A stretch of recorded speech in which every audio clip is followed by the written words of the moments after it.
Good morning everybody.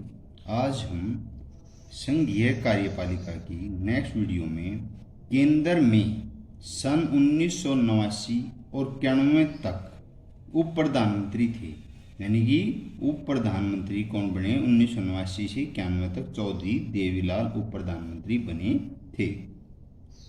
ये इनका हरियाणा से संबंध था। ये हरियाणा के कई बार मुख्यमंत्री भी रहे। निम्नलिखित संशोधन के अनुसार मंत्रिपरिषद के परामर्श को राष्ट्रपति के लिए मानना अनिवार्य है। 42वें संशोधन द्वारा निम्नलिखित में से किस श्रेणी के मंत्री महत्वपूर्ण निर्णय लेते हैं? कैबिनेट मंत्री निर्णय लेते हैं। पूर्व प्रधानमंत्री डॉक्टर मनमोहन सिंह ने अपने पद की शपथ निम्नलिखित में से किस दिन ली थी? 22 मई 2009 को ली थी पहली बार। ये कांग्रेस के यूपीए से थे, यूनाइटेड प्रोग्रेस अलायंस, संयुक्त प्रगतिशील गठबंधन के उम्मीदवार थे। सर्वप्रथम भारत में राज्यसभा की सदस्यता से निम्नलिखित प्रधानमंत्री की शपथ किसने ली? श्रीमती इंदिरा गांधी ने पहली बार जब शपथ ली थी तो जब ये राज्यसभा की सांसद थी। भारतीय संघीय मंत्रिमंडल प्रणाली की विशेषता निम्नलिखित में से है? सामूहिक उत्तरदायित्व, राष्ट्रपति का मंत्रिमंडल से अलग होना, मंत्रिमंडल का लोकसभा के प्रति उत्तरदायित्व। प्रधानमंत्री राष्ट्रपति के पश्चात पर्यंत दायित्व संभालता है, यानी प्रधानमंत्री जो है राष्ट्रपति की सत्ता तब तक उसका पद संभालता है, परंतु वास्तविकता में वह तब तक पद पर रह सकता जब तक उसे लोकसभा में बहुमत प्राप्त होता हो, तब तक वो रहता है। निम्नलिखित में से किसके परामर्श सलाह मशवरे से 6 फरवरी 2004 को राष्ट्रपति श्री अब्दुल कलाम APJ अब्दुल कलाम लोकसभा भवन किया था? अटल बिहारी वाजपेयी की सिफारिश पर। निम्नलिखित में से किस प्रधानमंत्री का कार्यकाल एक बार मात्र 13 दिन रहा? अटल बिहारी वाजपेयी का। मंत्री व्यक्तिगत तौर पर उत्तरदायी होते हैं, राष्ट्रपति प्रति उत्तरदायी होते हैं। संविधान की इस अनुच्छेद में उल्लेख है कि राष्ट्रपति को उसके कार्यों के संपादन में सहायता परामर्श देने के लिए मंत्रिपरिषद होगी, जिसका प्रधान प्रधानमंत्री होगा। अनुच्छेद 74 में मंत्रिपरिषद के सदस्य के लिए किस सदन की सदस्यता प्राप्त करना आवश्यक है? संसद के किसी भी सदन का, यानी चाहे वो लोकसभा से हो चाहे वो राज्यसभा से हो। मंत्रिमंडल वह दूरी है जिस पर प्रशासन चक्र घूमता रहता है। कथन किसका? जॉन मैरियट का। संविधान के किस अनुच्छेद में कहा गया कि प्रधानमंत्री नियुक्ति राष्ट्रपति द्वारा होगी और वह प्रधानमंत्री की सलाह से अन्य मंत्री नियुक्ति करेगा? अनुच्छेद 75 के तहत। वरीयता क्रम में दृष्टि से मंत्रियों का सही क्रम कौन सा है? सबसे मुख्य है जैसे प्रधानमंत्री, तो उसके बाद मंत्री बांटने, मंत्री में कैबिनेट मंत्री, राज्य मंत्री, उप मंत्री बांटे गए हैं। प्रधानमंत्री पद से पद त्याग करने वाला पहला व्यक्ति कौन था? मोरारजी देसाई। मंत्रिपरिषद सामूहिक रूप से किसके प्रति उत्तरदायी होते हैं? संसद के प्रति उत्तरदायी होते हैं।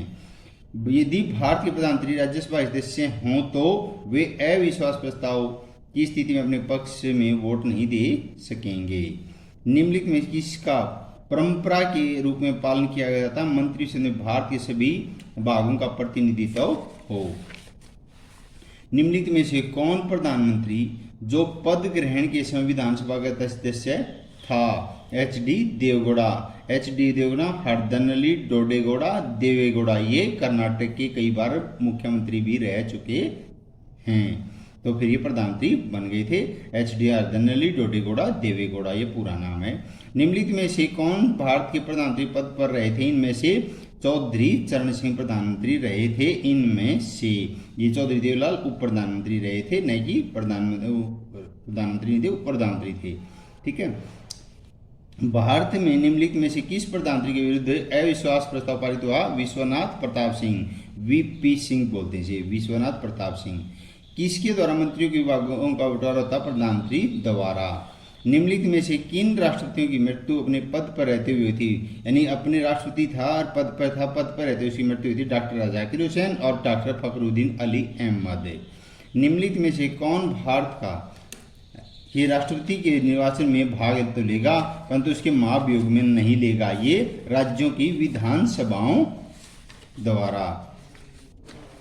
भारतीय राष्ट्रपति की संकटकालीन शक्तियों का वर्णन करना। भारत में जो राष्ट्रपति है उसकी इमरजेंसी में शक्तियां कौन सी हैं? भारत में संसदीय सरकार को अपनाया गया है, इसलिए राज्याध्यक्ष को नाम मात्र अध्यक्ष बनाना अनिवार्य है।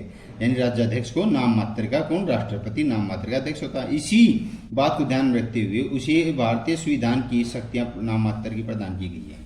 लेकिन राष्ट्र के सामने से भी कभी भी संकट का समय आ सकता है, तो उस समय का सामना करने के लिए यह आवश्यक हो जाता है कि राष्ट्र को कुछ संकटकालीन शक्तियों से लैस, यानी कि उसको कुछ शक्तियां दे रखी, इमरजेंसी उनका प्रयोग किया जा सकता है, तो लैस है। इसलिए भारतीय संविधान में राष्ट्र को कुछ संकटकालीन शक्तियां प्रदान की गई, जिनका वर्णन है भारतीय संविधान में राष्ट्र को 3 प्रकार की संकटकालीन शक्तियां प्रदान की गई। इन आपातकालीन शक्तियों का वर्णन है युद्ध हो तो तब वो इमरजेंसी बैठक बुलाकर जिसे उन शक्तियां प्रयोग करता, बाहरी आक्रमण या शस्त्र युद्ध से उत्पन्न संकट काल में अधिवेशन बुला सकता है, अध्यादेश जारी करके। संविधान के अनुच्छेद 352 के अंतर्गत राष्ट्रीय संकट की घोषणा कर सकता है। अगर राष्ट्र को विश्वास हो जाए कि युद्ध, विदेशी आक्रमण, यानी किसी देश के साथ युद्ध हो गया हो या विदेशी ने किसी ने आक्रमण कर दिया हो, शस्त्र विद्रोह के कारण भारत अथवा भारत के किसी क्षेत्रीय सुरक्षा खतरे में हो, भारत पर कोई खतरा आ चुका हो, तब समूचे देश में या देश के किसी एक भाग में कुछ संकटकाल की घोषणा कर सकता है। संविधान के 44वें संशोधन अनुसार राष्ट्रीय संकटकाल की घोषणा तब तक करेगा जब मंत्रिमंडल संकटकालीन घोषणा की लिखित रूप में सलाह दे। राष्ट्रीय संकट की घोषणा 1 महीने तक लागू रह सकती है। 1 महीने के अंदर संसद से विशेष 2/3 बहुमत द्वारा स्वीकृति यानी मंजूरी प्राप्त करना आवश्यक है, अन्यथा इस प्रकार की घोषणा समाप्त हो जाती है। लेकिन स्वीकृति मिलने पर ऐसी घोषणा 6 महीने तक लागू रहती है, और यदि ऐसी घोषणा लागू रखना हो तो 6 महीने बाद पुनः 2/3 बहुमत से संसद की स्वीकृति आवश्यक है। इस दौरान यदि लोकसभा भंग हो जाए तो राज्यसभा की स्वीकृति ली जाती है।